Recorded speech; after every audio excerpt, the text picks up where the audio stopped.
somebody might need to. I see. He's cleaning the whiteboard. That's that's not very nice. What is it?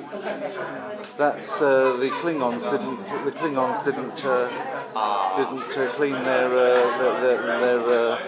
Klingons off the starboard bow there. So Alex Rawlings has been reduced to cleaning Klingons off the starboard bow. That's not very nice. Certainly not what I had in mind for him.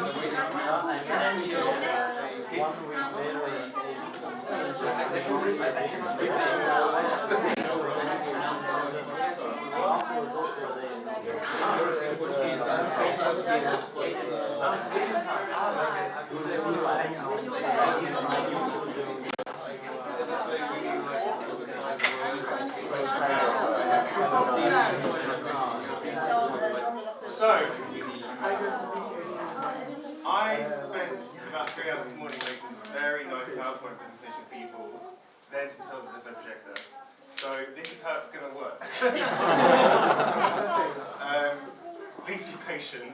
I'll try and use the board if there's any space left after my drawing. And we'll try and get through it. So, Afrikaans. Basically what I'm going to do is talk a little bit about the history of Afrikaans, talk a little bit about some grammar structures, things like that, basic introduction basically to everything you might want to know before you decide to learn a language like Afrikaans. But eers gaan ek 'n vraag stel, is daar iemand hier wat uit Suid-Afrika kom of Afrikaans praat? Nobody from South Africa speaks Afrikaans. Now, surprise. Yeah. I was looking at Judith's map and I was like, Congo, no. En hoeveel mense is daar hier wat Nederlands praat en dink dat hulle Afrikaans kan verstaan of perfect praat? Nee. Okay. Niet perfect. Die D is daar. Dankie. I was about to do this right now.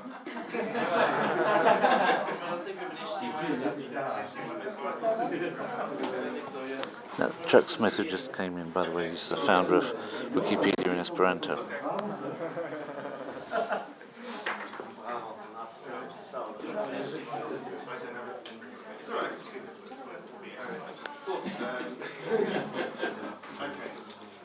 Cool.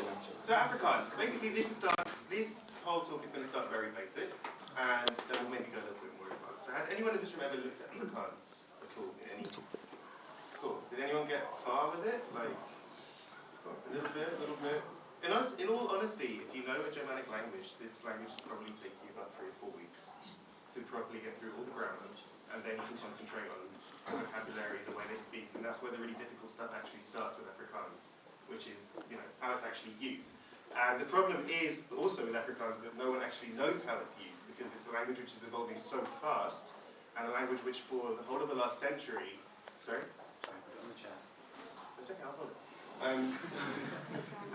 A language for the whole of the last century has been kind of distracted by political stuff from a racist white South African government that basically wanted to make it seem like it was an extremely European language, whereas in actual fact, traditionally Afrikaans has been spoken by a wide range of people in South Africa. Only 40% of native Afrikaans speakers are white. The remainder are sort of what in South Africa is called coloured, which is its own kind of identity made up of a mix of various ethnicities, which also speak this first language as well. But let's start, and this is the first question. Wat is Afrikaans? Afrikaans is a Germanic language. It's extremely close to Dutch, but also has some things which are more common with German, as you might notice. It has 7.2 million native speakers in South Africa and in Namibia. So can anybody see? There are also 15 to 23 million people who speak it as a second language in Southern Africa, which makes it actually one of the most commonly spoken languages in South Africa after English. It is currently one of 11 official languages in South Africa, although in a country where you have 11 official languages, English tends to win, unfortunately.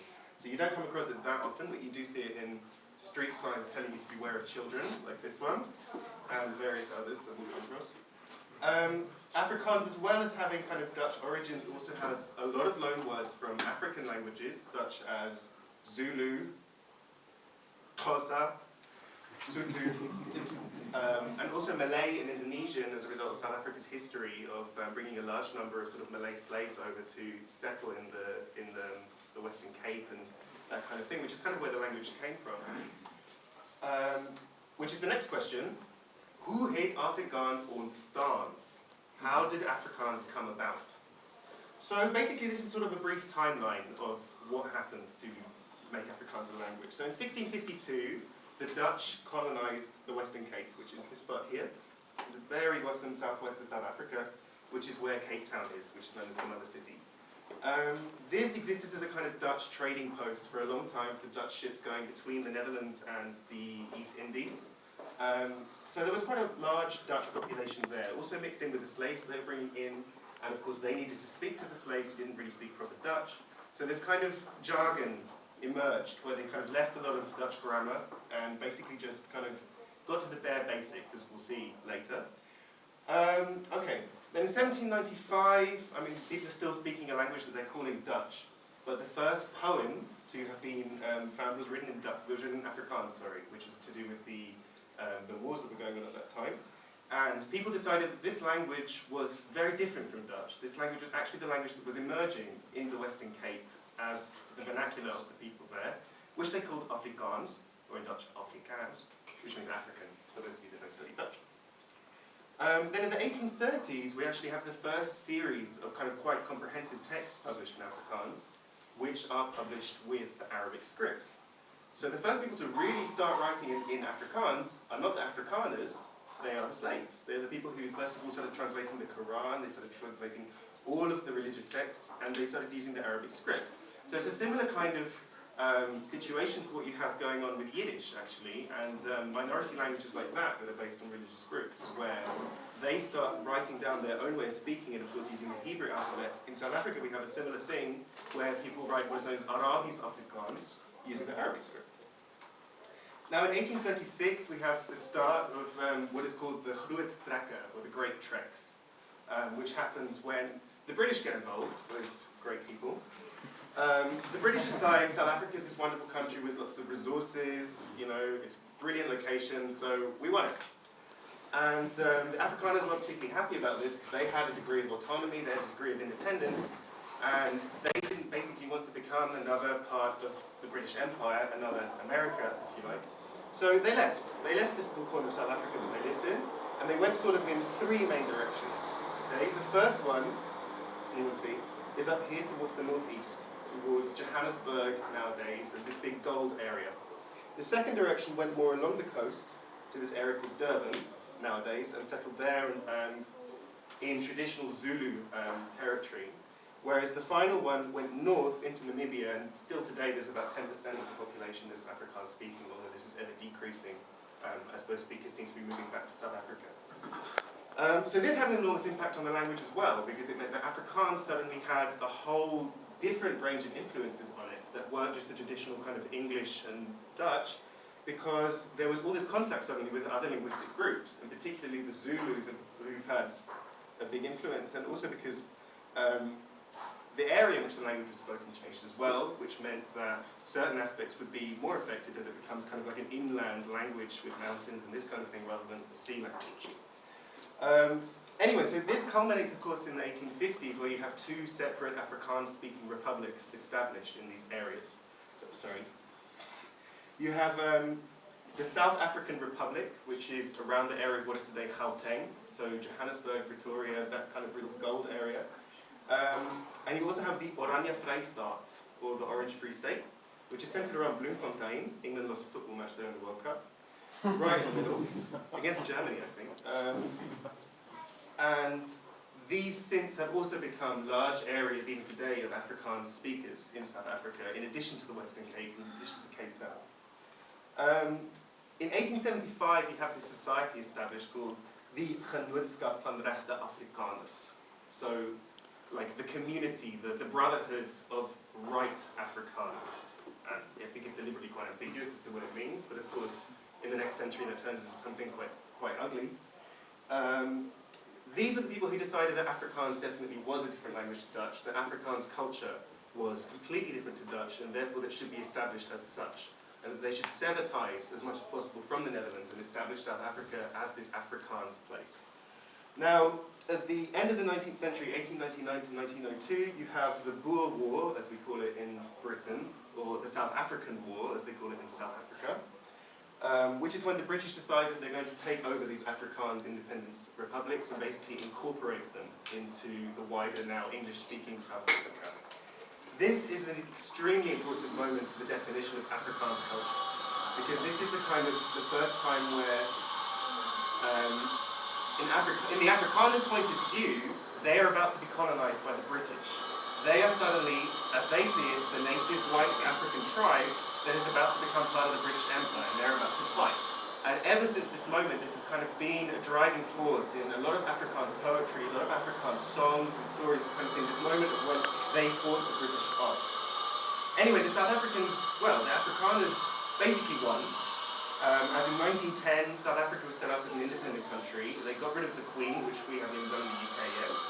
And in 1924, Afrikaans was made the official language of South Africa over Dutch, as people decided finally that it would be respected as its own language.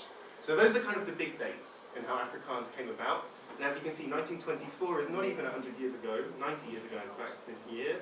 And that is how long Afrikaans has really existed as a language. So it is one of the world's youngest languages, and this also has problems with it. This, by the way, is an example of one of the first ever scripts written in Arabic Afrikaans. So you can see the use of Arabic script. This is apparently a poster to encourage people to vote in the local elections. Now, I know a little bit of Arabic script, but this is very difficult, so I'd love to be able to read this to you, but basically as far I can get is vote for Mr. Onsman. Don't know who he was. But there you go. Of course, after 1924, you have this whole new chapter of South African history, where in 1948, the National Party wins the general elections, and they introduce this policy of forced racial segregation, known as apartheid, which is an Afrikaans word meaning apartness. In which year was apartheid introduced? I'm sorry? In which year was apartheid introduced? It was introduced gradually over about 3 years, starting in 1948, which is when the National Party won the elections. By about 1951, 1952, it's kind of fully in place. Then it kind of continues for quite a long time as things get more. They turn up the pressure. They try more greatly to kind of purify the Afrikaans nation of African influences. And then finally in 1994 you have Nelson Mandela elected. And the previous 4 years to that you have F.W. de Klerk kind of also introducing policies to reverse apartheid and to bring it back. And that's kind of the time frame. But the important dates for understanding the history of Afrikaans is 1974, which is the Afrikaans Medium Decree, the infamous law which stated that Afrikaans and English had to be used equally in all schools, at least equally in all schools across South Africa, with a tendency towards Afrikaans. Now this of course meant that it wasn't just Afrikaners and English people that were suddenly forced to use Afrikaans, but the entire country. And of course the great number of population, about 80%, which is native African and speakers of Zulu and did not speak Afrikaans, suddenly found that they went into the classroom and their kids were being taught in Afrikaans. Now this caused absolute uprisings and horror across the entire country. And in 1976 we saw the Soweto uprising, which is seen as one of the most defining moments in apartheid history, when roughly 700 people were massacred by the South African police for protesting about the fact that they wanted the right to choose to have their children educated in their own language or in English. Okay, but also, I mean, in this time, if you consider the fact that Afrikaans only comes about as a language in 1924, this is the defining time for Afrikaans. What is it as a language? What is it as a culture? And so in this period of kind of real fascism and horrible kind of racial segregation, you have the establishment of an Afrikaans or Boer culture. They start to decide what their values are. They start to decide how they're going to sell themselves as a culture, which has implications even for today. Because for a lot of people, certainly from my parents' generation, they cannot divorce Afrikaans from racism. They cannot divorce it from apartheid, which is of course an Afrikaans word. And this is kind of a debate which happens, of course, in Germany.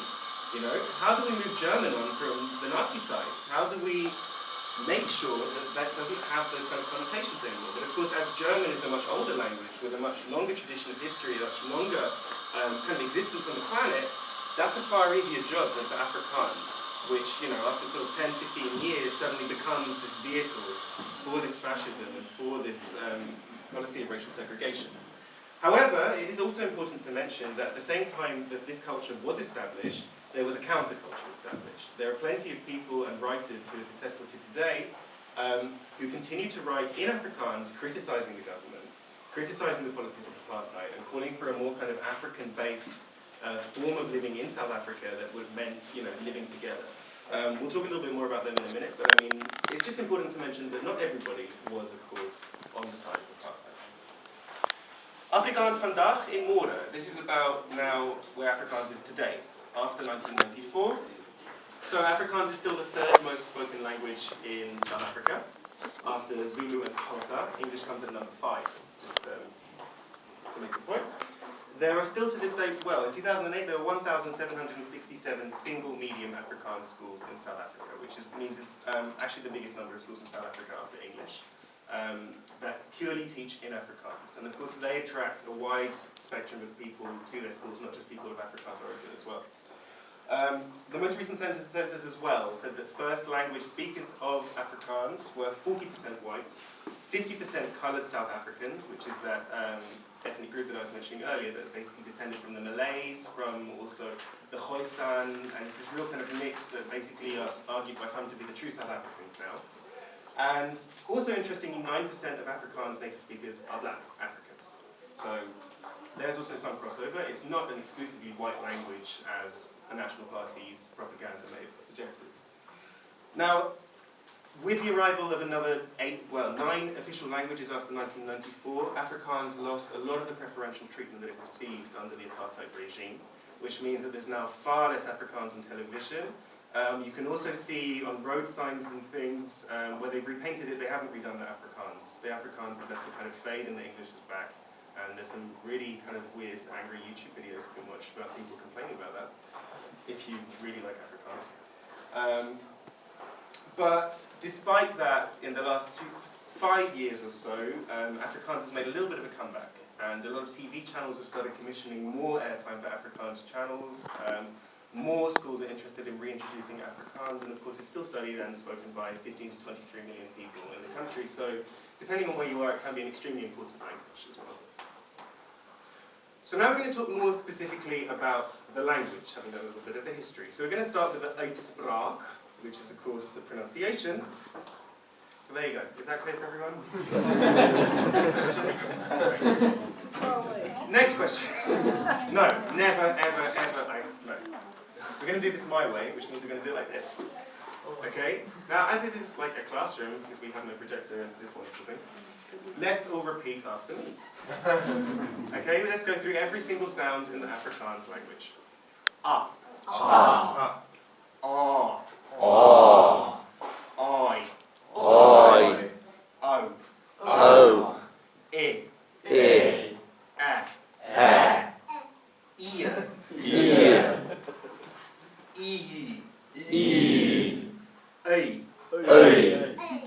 E. E. E. E. E. E. O. O. U. U. Ui. Ui. Oi. Oi. Ua. Ua. That's this one. Oi. Oi. Au. Au. Au. Au. U. U. U. U. Ui. Ui. E. E. E. E. Cool. Does everyone take a break from each other consonants? Or? Right. Now, I had a little look at someone who's at this conference called, who runs the Polyglot blog, who has a little entry about Afrikaans, and I was quite interested to see that he had this, and there are a couple of things that I didn't quite agree with. So I've put some of the sounds that he's listed as being Afrikaans sounds in brackets, because while you may come across them in Afrikaans, perhaps in like place names, that kind of thing, in the formal language they don't appear.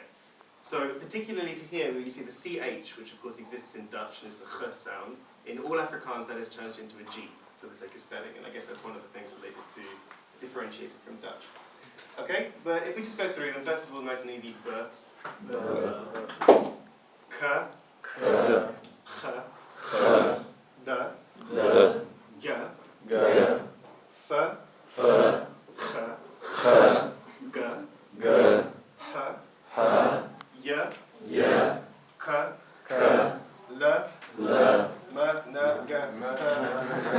Q doesn't count, it would be qua.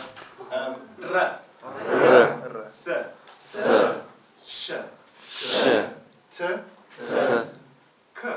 Yeah, that's right, the TJ, k. F, v, and then X and Z are in loan words, like, for example, the Xhosa click is written with an X, so that in loan words is done that. And the same in Zulu, the only word that you really find that in is the word Zulu. Everything else, the Dutch Z tends to be moved into an S in Afrikaans. So, whereas in Dutch you say zay, in Afrikaans you say sia, and things like that. Okay, wasn't that fun? Yeah. Should have got you to stand up.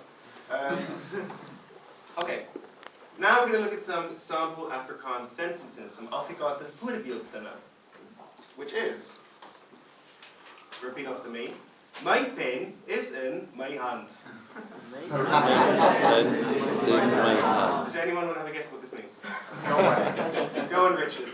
The house out the window. Close. My pen is in my hand. Sentence number 2. My arm is in warm water.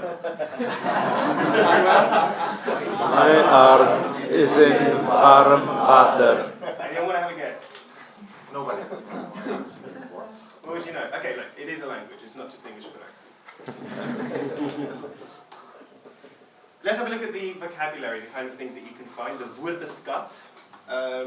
So first of all, we have a lot of words from Germanic roots. This is kind of like the largest group. So we have a lot of ones that maybe if you speak Dutch or Afrikaans or Yiddish or Frisian, you'd understand. Maybe even English, like arm, sprung, which means jump, gemeenskap, community, taal, language, veroorsaak, which is actually my favorite word, I don't know why, to cause, praat, to speak, liefde is love, bukkie is a little bit, een bisschen, een beetje, which was pronounced bukkie, stem, which is voice or vote, uur, which is hour, and buite, which is outside.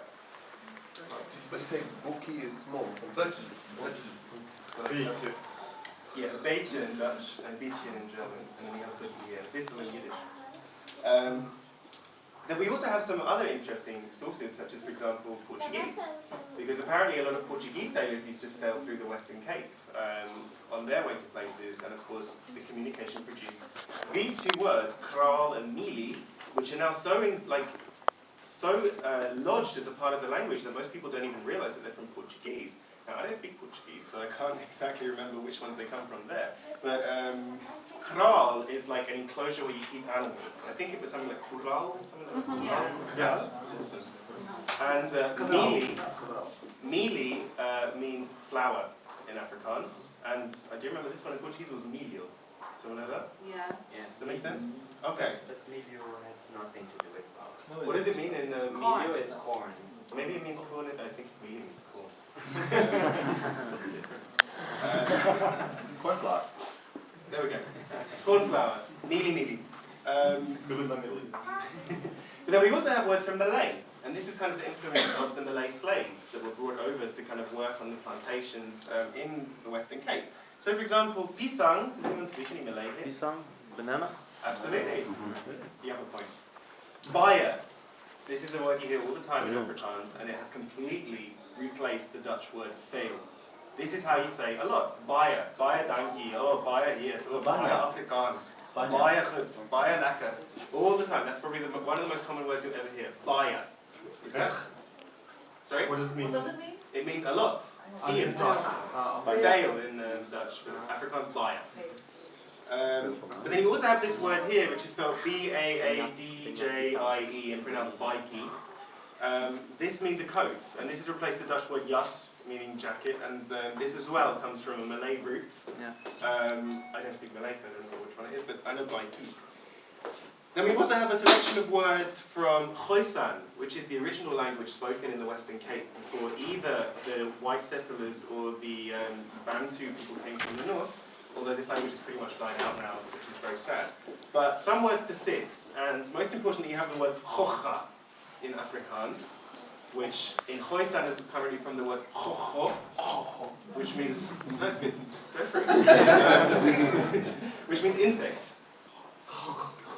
Try it. Great. You also have the word in Afrikaans, asachai, is from the Khoisan, which means spear. Karos as well is a kind of cape that you wear made out of animal hides, which as well is a Khoisan word. That's from Nama.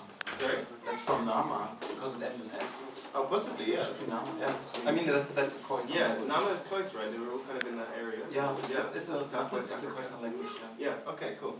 And dacha, which is also a common word, which means marijuana, comes from Khoisan.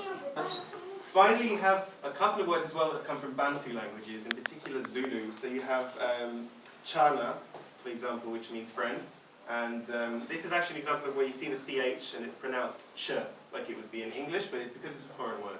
So Chala. Fundi, this is a really good word for this room. This comes from a Zulu word meaning to be an expert in something. So if you want to be a language expert, in Afrikaans, you're a taal fundi. Finally, you have the word Chaila, which comes from Zulu and means home. And this is more commonly seen in the Afrikaans word Chaila tyd, which means time to go home. The school is Chaila tyd, and everyone goes home. So that's a good example of what it is. Okay. Then we're into Afrikaans grammar. Now, this is why everyone hates the grammar. Oh no, cry. Then we're into Afrikaans. Everything's fine. No gender. It's all die. Everything is die. Die man, die vrou, die kinder, die pisan, die samsak, die tyd, die regering, die hoofsaak. And then of course you have the indefinite article, which is just which is like a contracted version of the Dutch N, as it's also pronounced, right? So you have an apple, a dag, a droom, a land. Sorted. Next easy point. There are only 3 tenses and none of them decline. Wow. Just only 3. Okay? We have present, past, and future. So we have, for example, the verb to make. Ek maak, jy maak, hy maak, ons maak, julle maak, hulle maak. Past tense. Ek het gemaak, jy het gemaak, hy het gemaak, ons het gemaak, julle het gemaak, hulle het gemaak. The future tense. Ek sal maak, jy sal maak. The only other one that you would also do is the conditional, which, as in Dutch, is with so. So you say ek sou maak, jy sou maak, hy sou maak. It's literally as easy as it is. There is nothing more to it. Finally, almost no irregular verbs. Thank you, Esperanto. The only 2 ones that we have are to be and to have. These are the only 2 verbs that change slightly, but even then it's not that scary. And if you know Dutch, it will be pretty obvious, actually. So for example, in the past tense, to be is ek het gewees. And in the future, ek sal wees. And the infinitive is wees, even though the actual word that you use for all of them is this, ek is, jy is, hy is, ons is, etc. The other one is het, which is to have, and the only irregularity about that is that the infinitive uses hair, so ek sal hair, and the past tense is ek het gehad. That's it. Everything else is just you put ge on the front, or if there's already a prefix like ver or ont, like who is Afrikaans ontstaan, it just stays. So there we go. Afrikaans syntax. Now, this is very interesting for me as someone who studied both German and Dutch, because I think that Afrikaans syntax is in between. Now, I am not someone that likes linguistics very much, as you may have already guessed. So I'm not going to tell you, verb phrases and prepositional phrases and X-bar theory. No. The way I think that the best way to deal with this is we just look at some sample sentences, and then we'll see what we can make of them. So the first one, iemand het my kar gesteel. Wat is die nommer van die versekeringsmaatskappy? Somebody stole my car. What's the number for the phone insurance company? Okay, so this is a very simple sentence. As you can see, iemand het my kar gesteel. Germanic language, the infinitive goes to the back. You use het, auxiliary verb, and the object goes in the middle. Nothing unusual there. And wat is die nommer van die versekeringsmaatskappy? That's pretty much word for word English. What is the number of the insurance company? So we're fine. The second one. My seun werk in Londen. Hy het 'n baie mooi vrou en elke week stuur hy vir my foto's van hulle 2 klein kindertjies. My son works in London. He has a very beautiful wife, and every week he sends me pictures of their 2 little children. So what's interesting here is that you have hy stuur vir my. with Afrikaans, you'd have to kind of use vir to mean to. That's kind of how you express the dative, which in German is its own tense, and I think Dutch does this more complicatedly. And the verb vir literally means for. So you say, he sends for me. And you also say, if you want to say, like, I'm looking at the sky, you say, ek kyk vir die hemel. So this is a very useful word, and I think it's something that makes it slightly different to the other Afrikaans language, to other Germanic languages. Next sentence. Hierdie naweek het ek soveel Nando's geëet, nou vind ek dit baie moeilik om na die yskas toe te loop. This week I ate so much Nando's that I'm finding it really hard to walk to the fridge. So, again we're seeing this Germanic thing of hierdie naweek het ek. Diese Wochenende habe ich, etc. And again this. Nou vind ek dit baie... Right, this is the interesting point with this one. With direction in Afrikaans, you repeat yourself. But I'm not entirely sure whether this is a rule, because I've heard people do this and I've heard people not do this, and because, as I said earlier, Afrikaans is still an evolving language, there isn't really a definite rule about how you do this. So you can just say na, like in Dutch, so you say ek gaan na Johannesburg. But some people would say ek gaan na Johannesburg toe. And some people would just say ek gaan Johannesburg toe. Now I asked native speakers and they didn't really give me a satisfactory answer. They just said, oh, you have to feel it, man. So I just praat and wait for someone to correct me. And so far, I mean, it's been okay. So I think it's pretty flexible. The second one, straightforward one. Excuse toch. Weet jy of daar 'n winkel hier rond is waar ek pampoene kan koop? Excuse me, do you know if there's a shop around here where I can buy pumpkins? Again, we have the questions, which are kind of like, they're not the main question, is do you know whether, weet jy of, wissen Sie ob, which sends the verb to the end. But here you have, like in Dutch, and unlike in German, waar ek kan pampoene kan koop. Whereas in German you say, wo ich es kaufen kann, right? But in Dutch you say, you kan kopen. Now this rule doesn't last for the whole of Afrikaans, because I know also in Dutch you'd say, die ik heb gezien, right? You wouldn't say die ik gezien heb. But in Afrikaans you would. You say, wat ek gezien het. So this is where it kind of crosses both languages, and I think this arises from the fact that when Dutch was kind of put on a ship and sent to Africa in the mid-18th century, it was like not the current language which is spoken in Holland now. Some people say it's actually much more closer to Flemish than it is to the standard Dutch variety, but I mean, I'm not too familiar with Flemish, so I can't comment on that. But that's one of the examples of some of the archaicisms for Dutch ears that are found in Afrikaans. And finally, ek sal hom probeer oorreed, maar hy sal nooit weer by sy oupa gaan kuier nie. This is a negative sentence. Now Dutch people love this, they find it so funny. In Afrikaans, if you want to say you don't want to do something, you say it twice. So you say, hy sal nooit weer by sy oupa gaan kuier nie. Nie always goes at the end. So, ek praat nie Afrikaans nie. Ek kom nie uit London nie. There isn't much of a rule as well. I think when you have particular phrases, you stick the other one in. Also, no one really knows where this is from. Why did Dutch people suddenly start saying not twice? It doesn't make any sense. But one thing that some people have suggested is that there was this large wave of immigration from France, from the Huguenots, who of course do have a double negative, ne pas. And when these people started speaking what was going to become the Afrikaans language, they maybe stuck it in. So instead of just saying, ik spreek niet Afrikaans, ik spreek geen Afrikaans, they say, ek praat geen Afrikaans nie. It's good fun though. I mean, like you never know when the next "nie" is coming. Like, how long is the sentence? So there we go. Are there any questions about syntax at this point before we move on? Anything? Maybe worth mentioning that genitive, the Maria Sassoon thing, you know, like. Oh right, of course. But this exists in Dutch as well, doesn't it? Does it? Something like this. Maria Sassoon, like you can write that or something. There's a zin with the thing. Basically, like in Afrikaans, if you want to say Maria's daughter, you say Maria se dochter, for example, and it's just the se which covers this, which carries this possession.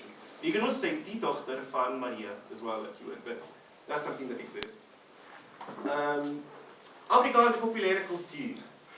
Now, this is basically the final slide today. This is about kind of Afrikaans in popular culture, where it occupies, where it is.